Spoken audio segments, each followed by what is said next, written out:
onde ele aceitou o desafio. Imagina uma cidade cujo nome é Exu, lá na Paraíba. Pernambuco, desculpa. O erro foi da junta, viu? Quando colocou você para mim, colocou Exu PB. PB para mim ainda é Paraíba, desde a minha época de geografia. Pernambuco seria PE. Vou puxar a orelha lá da assistente que mandou essa informação. Já puxou? Então tá bom. Em Pernambuco. E ele está conosco hoje para nos abençoar com aquilo que Deus tem feito em sua vida, sua família, nessa cidade, que como tantas outras, não só pelo nome, evidentemente, mas nosso Nordeste, nosso sertão. Como você viu no vídeo, a Giane já disse que o sertão é um dos nossos grandes desafios dessa campanha, uma das ênfases que vamos desenvolver. Tantos projetos, tantos desafios, e o pastor Geivson está lá, obedecendo ao chamado de Deus, ouvindo o que Deus quer que ele faça, transmitindo e multiplicando este amor. Vamos orar, querido, por você? Nosso Deus e nosso Pai, muito obrigado pela vida do pastor Geivson, que está conosco hoje pela manhã para compartilhar aquilo que o Senhor tem feito na vida dele, de sua família e por meio deles, na cidade de Exu, ali em Pernambuco. Em nome de Jesus, toma em tuas mãos, abençoa, usa-o poderosamente nesta manhã. É o que te pedimos, por amor do teu nome. Amém.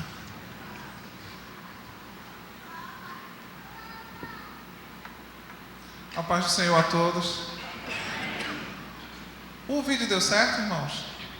Eu queria começar com um vídeo para nós entrarmos no clima, depois eu começo a falar, certo? Já cantava Dominguinho sobre o lamento sertanejo, sobre esse povo sofrido, sem esperança e desejo, vivendo na seca braba de um humilde vilarejo. Povo que trabalha duro e mesmo nessa condição não abandona a fé em Deus. Esse é o povo do sertão, povo invocado, cabra bom, a quem Deus estende a mão e envia para essa terra onde o sol queima a muleira, caminhando em terra batida, adentrando as porteiras, missionários corajosos sem um pingo de besteira, que levam o amor de Deus e apresentam pelo sertão Jesus Cristo crucificado e a sua ressurreição, o Jesus Cristo vivo que nos deu a salvação. Há mais de 100 anos o evangelho é multiplicado pela Junta de Missões Nacionais, um povo muito arretado que invade o sertão brasileiro e muita gente tem alcançado.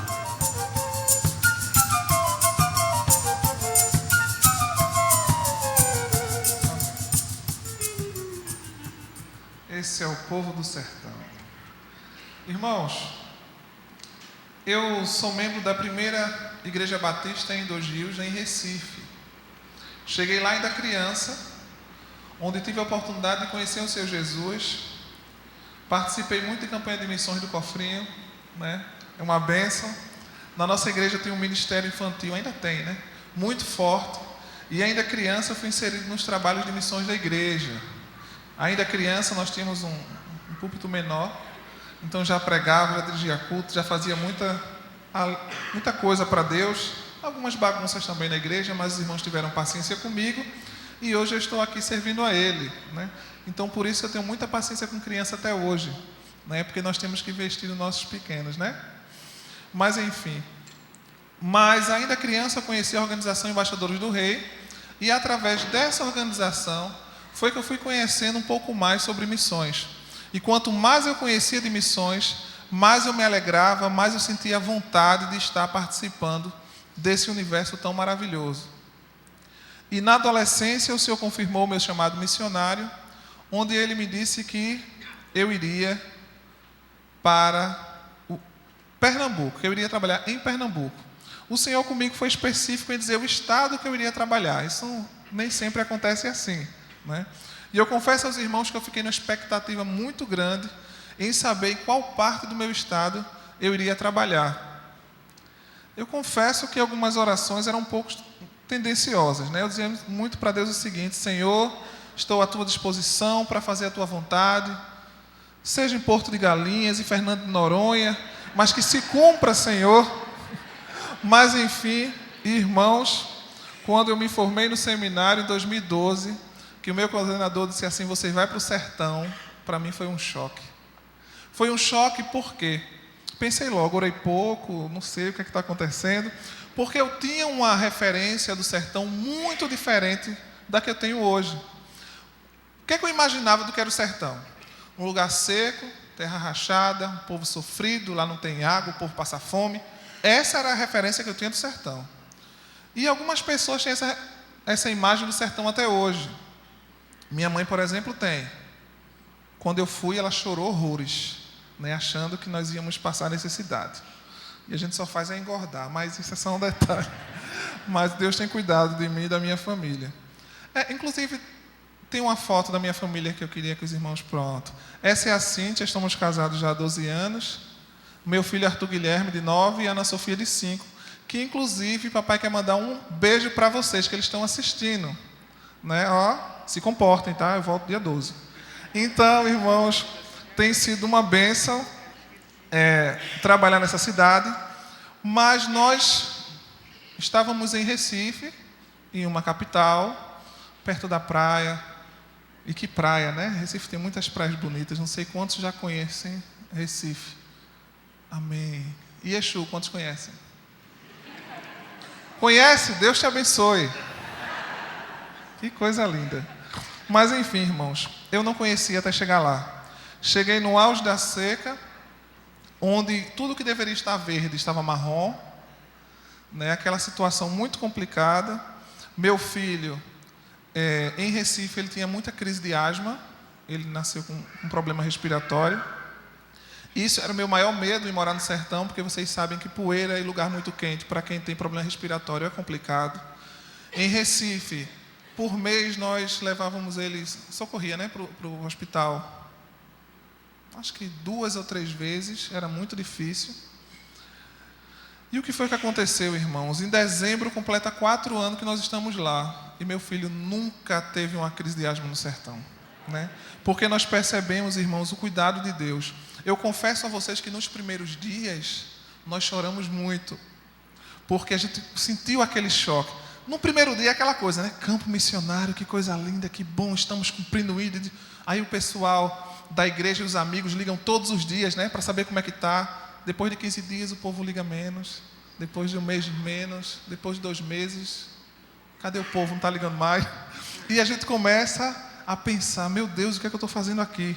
E a gente começa a lembrar das coisas que uma capital pode oferecer, daquelas lanchonetes maravilhosas, famosas, né? De tanta coisa. Quando eu cheguei na cidade, não tinha milkshake. Irmãos, como é que uma cidade não tem milkshake, né? E shopping. A praia fica a mais de 500 quilômetros, a mais próxima, né? É mais fácil para o Ceará do que para Recife, apesar de ser Pernambuco. Mas imaginem, o mapa de Pernambuco não é comprido, não é compridinho assim? Recife é numa ponta, Exu é na outra. Exu é do lado do Crato, é quase Ceará. É a última cidade de Pernambuco. Só tinha ouvido falar de Exu por 2 motivos. Uma por Luiz Gonzaga e outra pelas brigas de umas famílias. Não sei se alguém já ouviu essa história, que matam de um lado, matam do outro, aquela questão toda, né? Mas o nome da cidade sempre assusta alguns pastores. Não foi aqui, graças a Deus.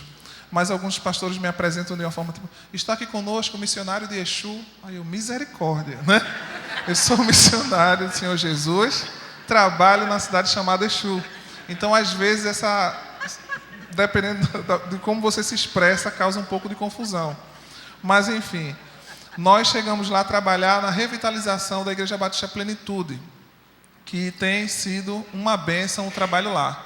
E eu sempre achei, irmãos, que essa questão de mudança cultural só acontecia com missionários que saem do Brasil. Mas deixa eu dizer uma coisa para vocês. Eu estou no mesmo estado, mas quanta mudança. Quanta mudança.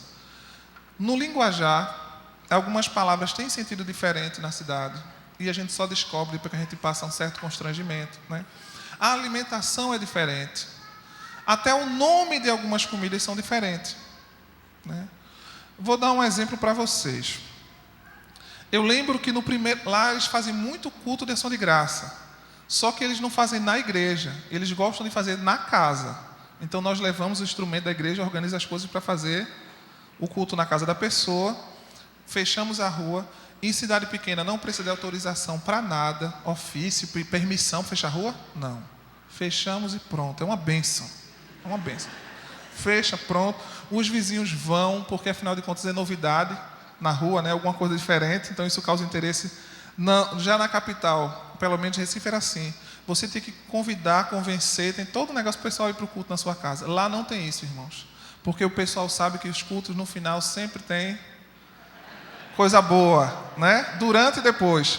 E não pensem que é lanchinho não, irmãos. Coxinha, bolinho não, irmãos. É feijão, é galinha assada, é negócio...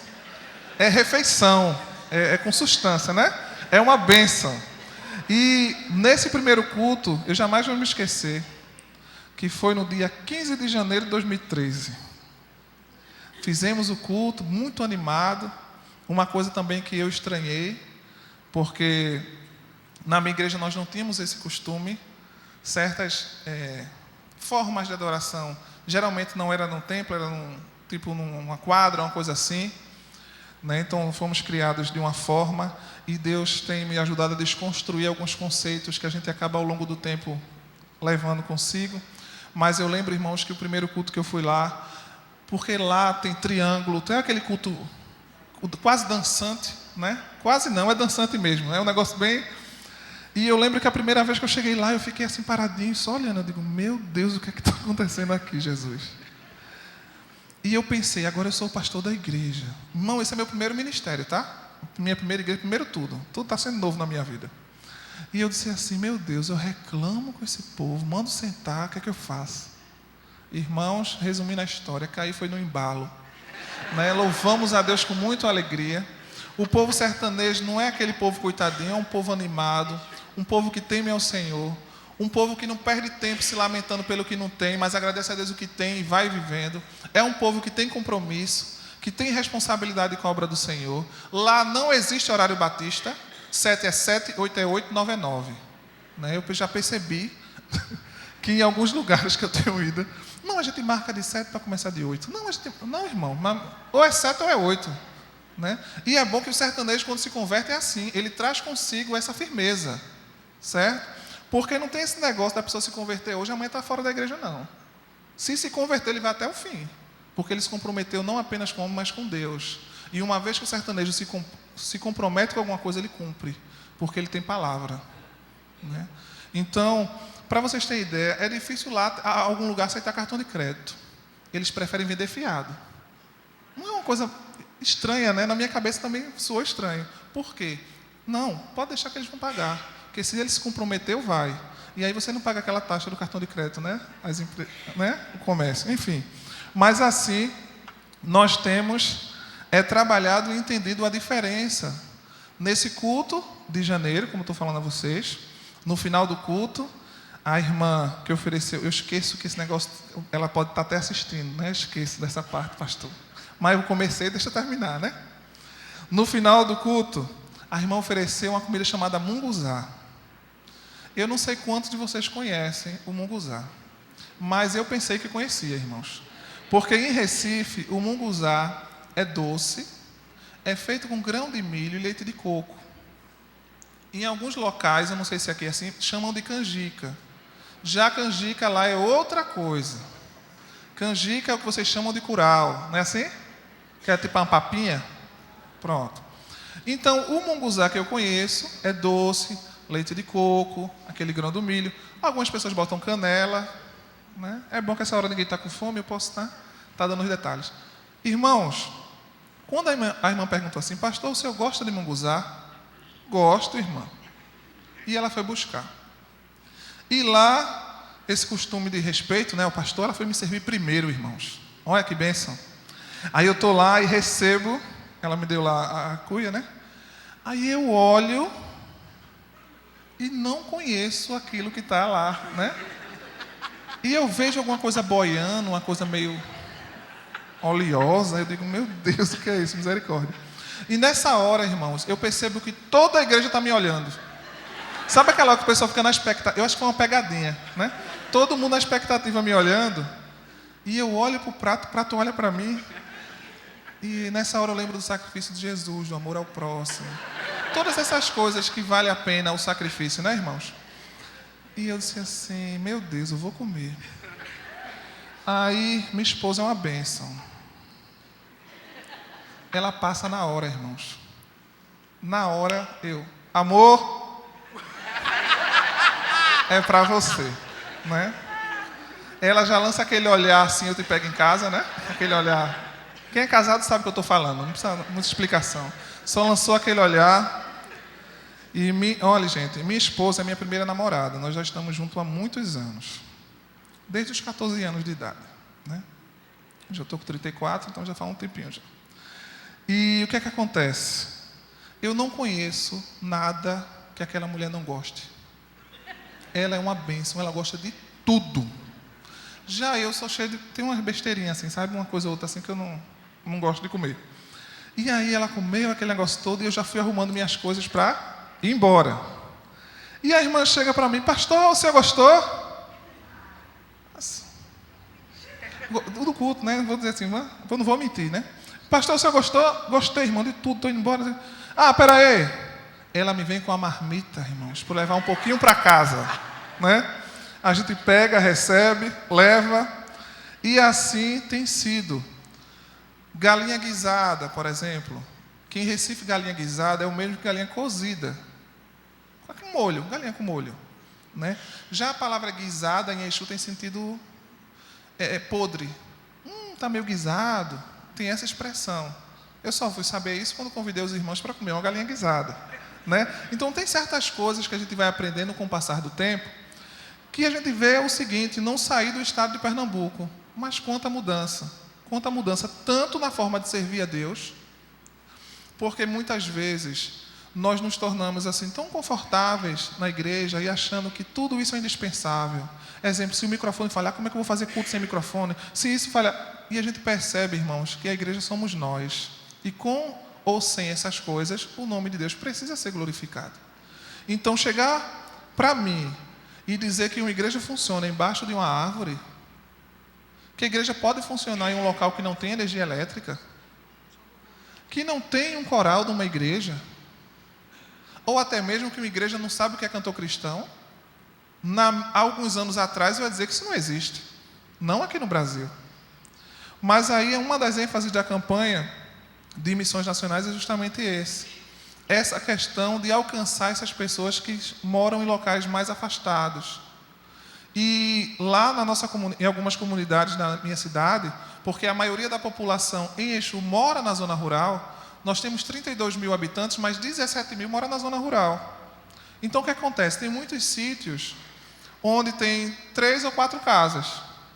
Então quem é que vai abrir uma igreja ou fazer um trabalho no local desse? Geralmente são procurados os locais que tem mais pessoas, não é assim, geralmente? E eu disse assim, mas meu Deus, nós precisamos ir, nós precisamos avançar, nós precisamos levar, afinal de contas, Jesus não morreu só por mim, morreu por todos, todos precisam ouvir da palavra de Deus. Eu lembro que no começo era muito difícil por quê? Porque a gente já foi muito para o sítio de bicicleta, porque lá não existe ônibus rodando na cidade, só tem ônibus rodoviários, ok? Lá não tem rodoviária, mas tem alguns locais que tem um ponto do ônibus, ok? Nós não temos, agora tem um táxi, não tinha quando eu cheguei, hoje já tem um táxi, já evoluiu um pouquinho, né? Mototáxi tem, que roda R$3 ou R$4, mas roda a cidade toda.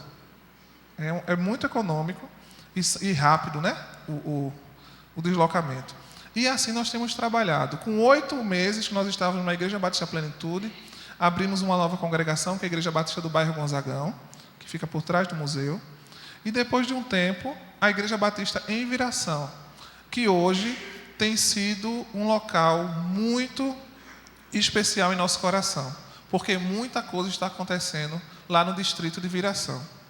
Né? Algumas pessoas já viram no YouTube, em alguns momentos, quando a Ana Paula Valadão foi cantar lá, ou algum evento diferente que acontece lá, que algumas pessoas diziam assim, nossa, como é que isso aconteceu? Irmãos, quando nós chegamos à cidade, o Senhor colocou em nossos corações coisas grandes a realizar naquele lugar.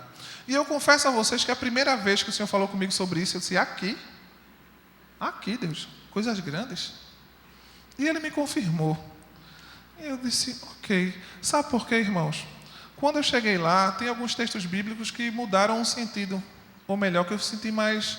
que eu entendi um pouco mais quando eu cheguei lá. Como, por exemplo, Atos 1:8, que diz assim: mas recebereis poder ao descer sobre vós o Espírito Santo, e sereis minhas testemunhas, tanto em Jerusalém como em toda a Judeia e Samaria, e até aos confins da terra. E chegando lá, eu fui entender um pouquinho o que era confins da terra. Né? Eu disse, nossa, agora eu sei o que é confins da terra. Porque, irmãos, olha, eu sempre fui pobre, mas eu conheci um nível de pobreza muito superior, que eu pensei que só existisse na África, nesses lugares assim mais afastados. E eu cheguei e disse, meu Deus, isso aqui é Brasil. Nós temos um PEP que tem sido referência em Pernambuco, é uma bênção trabalhar com aqueles meninos, que no começo, eu que cozinhava para os meninos, eu gosto de cozinhar, eu cozinhava, fazia comida lá para os meninos no PEP. Hoje, graças a Deus, nós temos uma equipe trabalhando, porque assim, irmão, no começo não tem equipe para nada, né? Você vai fazendo tudo só. E com o tempo, Deus vai abençoando e as pessoas vão se envolvendo na obra. Então, o que é que acontece? Nós temos aulas de segunda a quinta-feira com os meninos do projeto, e na sexta-feira nós temos a faxina. Mas não é a faxina na igreja não, irmãos. É a faxina nos meninos. Então a gente dá banho, tira piolho, limpa os pés, corta a unha. Sabe aquela coisa que a mãe deveria fazer? Infelizmente lá nem todas fazem. Só que eu preciso que esses meninos que eles sejam referência na cidade. Né? Então o que é que acontece? Eu sempre trabalhei com criança na igreja. E qual o perfil da criança na igreja? É porque a de vocês no momento estão na sala, então eu não vi. Mas eu costumo avaliar as crianças da igreja quando eu olho, sabe? O perfil. E geralmente é assim, irmãos. Quando a mãe arruma a criança, principalmente se for menina, mas a mãe feita de um jeito que tem menina que parece bolo de aniversário, assim, toda elegante, com laço, com fita, com isso. Não é assim? Por quê? Porque nós damos o melhor para os nossos filhos. Nós queremos que nossos filhos sejam os mais bonitos de todos. Comigo não é diferente, não. Tá? Mas, enfim. Então, a gente traz dessa forma. Então, o professor da escola bíblica ou da atividade que está tendo na igreja recebe as crianças todas limpinhas, todas, né? E lá eu percebi que não era assim. Eu vi crianças chegando de manhã, assim, com licença da palavra, que fez xixi na cama, mas não tomou banho para ir para a igreja. Sabe? A gente sentia. Ou que foi descalço. Ou que a gente via assim, que simplesmente acordou e foi. Entendeu? Não tem essa formalidade. Acordou e foi para a igreja. E não é porque a mãe levou, não. É porque lá todo mundo anda a pé mesmo, todo mundo vai para os cantos. Lá não tem essa questão de violência, sequestro, essas coisas assim. A parte ruim do desenvolvimento, né? Então não tem. Então os meninos vão muito só. E eu disse, meu Deus, eu tenho que fazer alguma coisa por essas crianças. Sabe por quê, irmãos? Porque a higiene da criança não depende da criança. Depende do adulto. Porque se deixar a criança solta... Filho, desculpa, eu vou usar teu exemplo. Meu filho tem 9 anos, irmãos. Mas se eu não disser, vá tomar banho, ele não vai. Se eu não disser, lave seu pé direito, ele não vai lavar, irmãos. Entendeu? Tem uma certa fase na vida da gente que é assim. Eu acho que vocês lembram. Alguns ainda estão assim, não, né? Deus está vendo. Mas o que acontece, irmãos? Então nós vamos trabalhando esses conceitos, porque eu entendo que a igreja não é um local para falar só de Jesus. A transformação que Jesus faz na vida da gente não é só interior, não, é exterior também. A gente passa a se cuidar mais, a gente passa a olhar o outro de maneira diferente, a gente passa a mudar porque Jesus transforma. E essa transformação precisa chegar a todas as pessoas que nos cercam. E nós vemos hoje muitas coisas acontecendo. Nós estamos lá há 4 anos e nós vemos o desenvolvimento de muitas pessoas. Algumas pessoas que pararam de estudar voltaram a estudar. Voltaram a sonhar, voltaram a acreditar, porque voltou ao seu coração a esperança. E isso tudo tem acontecido por quê? Porque os batistas brasileiros têm investido em missões. Eu estou lá, mas na verdade essa igreja também está lá. Porque a partir do momento que você está associado a uma junta missionária, que você oferta para missões, que você faz alguma coisa, você não está fazendo só por sua igreja. Você está fazendo por todo, nesse caso, todo o nosso país. Missões Nacionais tem trabalhado com vários tipos de projeto. O projeto no Sertão é um dos projetos de Missões Nacionais. O pastor, pelo que eu entendi, vocês ainda não levantaram um alvo, vocês ainda vão levantar. Gente, estamos começando mais uma campanha, mas não é mais uma que todo ano tem, não. Essa precisa ser a maior campanha de todos os tempos, porque nós entendemos o quanto o Brasil está passando por tantos momentos difíceis. Mas nós não podemos nos conformar, baixar a cabeça e achar que tudo está perdido. Nós temos que levantar a bandeira e começar a trabalhar crendo que o Senhor, e só o Senhor, é que pode fazer diferença aqui no nosso Brasil. E Ele conta com cada um de nós para que isso possa acontecer, ok? E com o andar e o desenvolvimento do trabalho, nós vimos a necessidade de abrir, como eu falei, de abrir novos trabalhos, novas congregações. Irmãos, eu confesso a vocês que no começo foi muito empolgante, mas chegou um momento da minha vida que eu disse assim para Deus: Deus, eu não aguento mais. Sou pastor de 3 igrejas. Irmãos, aqui eu acredito que a maioria trabalha, estuda, tem gente que tem mais de um emprego, tem gente que faz mais de um curso, não é assim, né? E cidade pequena, irmãos, que não tem faculdade, que não tem curso, que não tem nada. O povo tem muito tempo livre. Então, o povo crente tem que ter atividade na igreja. Ou então eles vão se ocupar com outra coisa. Então, nossa igreja tem muita atividade. A gente tem que conversar muito com os irmãos. Se tem alguém que gosta de conversar, é povo do interior. É uma bênção. Ele conta a história da vida inteira. Ele viu hoje, ele vai confiar em você, vai botar você dentro da casa dele e vai contar a história da vida todinha. E depende da pessoa, conta da vida dele e da vida dos outros. Né? Tem alguns que são assim, só a graça. Mas isso é só um detalhe. Mas aqui no Rio de Janeiro tem essas coisas não, né? Só tem no interior. Mas enfim. Então o que é que acontece? Então nós temos uma vida muito corrida. Muita atividade, muita coisa acontecendo. E eu cheguei para Deus e disse: Deus, eu não aguento, eu estou muito cansado, não tenho como avançar, não tenho como continuar. Como é que vai ser?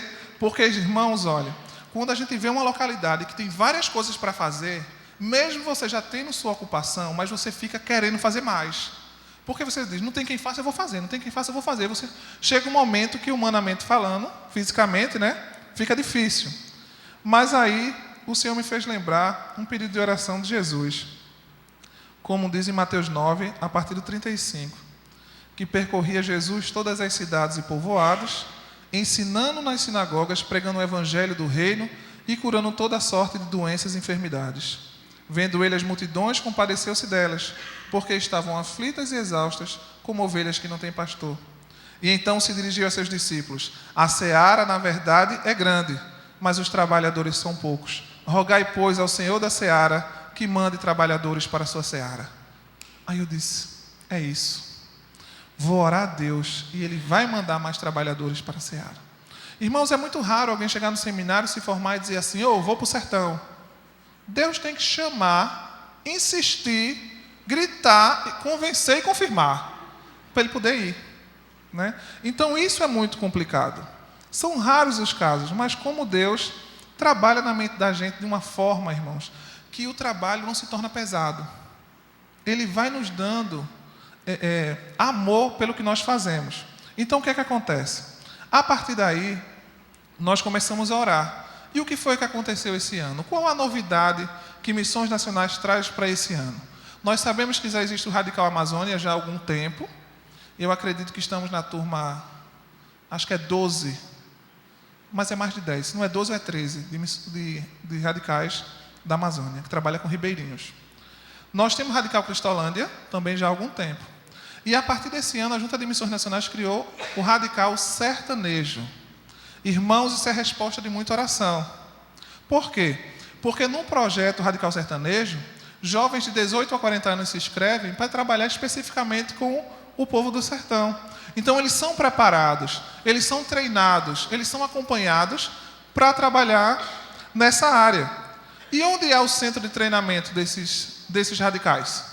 Na minha casa, né? Então estou lá, meus filhos... hoje eles não estão vendo não, hoje é domingo, né? Eles não têm acesso hoje não, só na folga. Celular, internet para radicais, só na folga, que é segunda-feira. Os demais dias é foco, oração, leitura da palavra e trabalho. Aí na folga, que é segunda, aí eles podem ter acesso ao Zap e as coisas. Já pensou o dia todinho assim, irmão? Não tem condições, né? Mas enfim.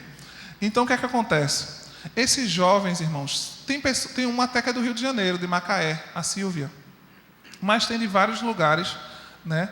De vários estados. A maioria, Deus levantou da minha própria igreja, que dos 10 radicais, 5 são membros da nossa igreja. Então eu estou vendo que Deus está despertando vocações. Deus está levantando uma geração de pessoas comprometidas com a sua palavra. Jovens irmãos que abriram mão, alguns, de certos confortos, de certa regalia, mas estão lá, ralando com a gente, trabalhando. Tem sido uma bênção ver essa força jovem. E eu acredito que isso tenha acontecido para suprir essa carência que tem no sertão. E tem sido uma bênção, porque todos os finais de semana eles estão em comunidades rurais evangelizando, fazendo trabalho com crianças. Tem algumas fotos aí dos radicais, dessa primeira turma. Eles chegaram, isso é na Igreja Batista Plenitude. Aí são 8 moças e 2 rapazes. Estou orando para Deus mandar mais homens para esse projeto, que as mulheres estão mais valentes. Então o que acontece? Irmãos, eles passam 3 meses com a gente, onde eles recebem alguns treinamentos, mas o nosso foco é trabalhar caráter, chamado missionário, vida com Deus. Essa questão da adaptação no sertão, irmãos, porque tem algumas pessoas que nunca lavou sua própria roupa, que nunca cozinhou. Então nós ensinamos tudo isso, porque depois desses 3 meses, eles vão morar em duplas em uma comunidade rural. Então eles precisam se virar. Então eles trabalham com roça, eles têm alguns animais que nós temos lá, por enquanto só tem galinha, mas eu vou ter vaca, vou ter carneiro, vou ter um bocado de coisa para eles cuidar, é uma bênção.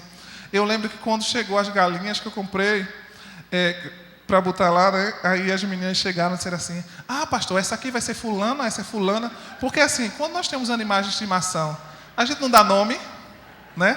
Aí elas chegaram: ah, pastor, essa tem cara de fulana, essa tem cara...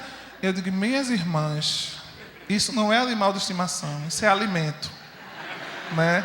Então quando eu disser assim, cozinha fulaninha para o almoço de hoje, vai causar um certo desconforto, né? Então não bota nome, foco, vamos, né, ter foco. Então nós temos esse preparo. Então assim, eles acordam todos os dias 5 da manhã, tem a devocional pessoal, então assim, eles têm crescido espiritualmente, eles têm se envolvido, irmãos, mas vocês precisam ter contato com esse pessoal. Todos estão alegres, felizes em estar lá, cumprindo o chamado que o Senhor deu. Já foi aberta a inscrição para a turma 2, que começa na 2ª quinzena de fevereiro.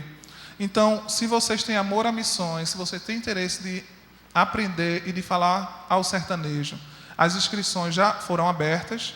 Então, vocês precisam correr para fazer as inscrições, porque nós temos 20 vagas para a próxima turma em fevereiro. Isso é um dos meus objetivos quando eu estou fora, divulgar o trabalho do Radical Sertanejo. No material da campanha também fala muito sobre isso. Tem algumas coisas falando. Não tem os testemunhos dos meninos, porque na época que eles chegaram lá, ainda... Como é que eu posso dizer? Foi em julho que eles chegaram. Aí o material da campanha é setembro, né? Então não deu para pegar nesse material muita coisa dos radicais para essa turma. E também porque é a primeira turma, irmãos. Mas a partir dessa turma, o que é que acontece? Mais e mais pessoas vão ouvir falar desse projeto. E tem outro detalhe. Se lembra que eu sentia a necessidade e a falta de pessoas, obreiros, para nos ajudar? Sabe o que foi que Deus fez? Nós estamos exportando, irmãos. Exportando missionário. Porque dessa turma eu vou mandar missionário para Bom Jesus da Lapa, na Bahia, Barreiras, na Bahia, Juazeiro da Bahia, Petrolina, Pernambuco. E vai sair da onde? De lá da cidade de Exu. Porque Deus tem realizado coisas grandes. O Instituto Água Viva, em parceria com Missões Nacionais, está construindo 2 fábricas na minha cidade, gerando cerca de 70 empregos de carteira assinada. Escola, horta comunitária, escola de esportes, tudo isso está acontecendo num distrito deste tamanho, em Viração.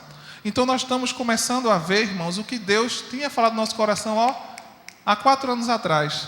Deus tem transformado vidas, Deus tem feito verdadeiras maravilhas com o nosso povo, e tudo isso, irmãos, nós não estamos fazendo sozinhos, nós estamos fazendo juntos.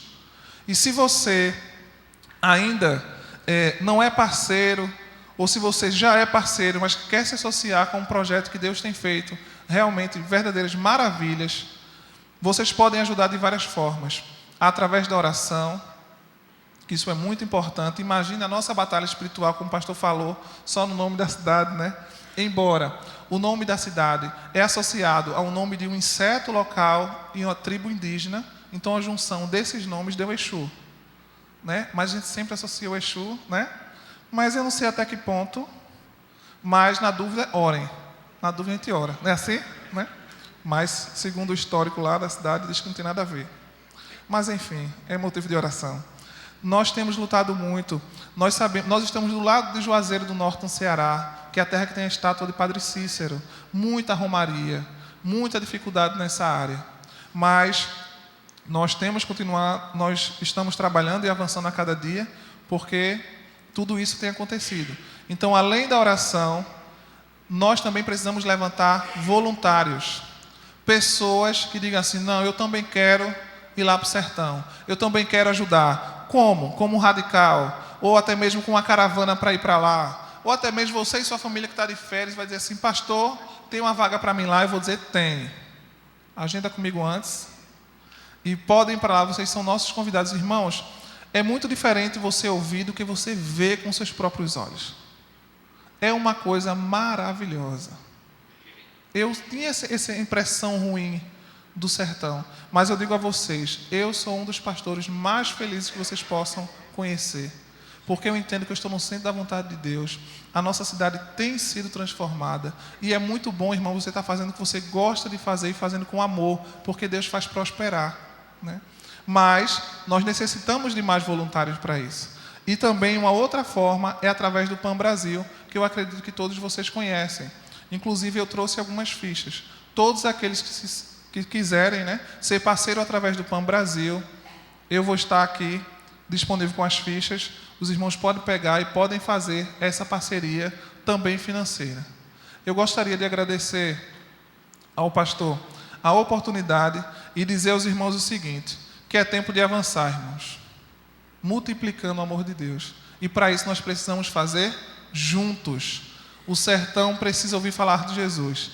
E Deus conta com cada um de nós para que o trabalho continue a avançar e a crescer para a honra e glória do nome dele. Amém?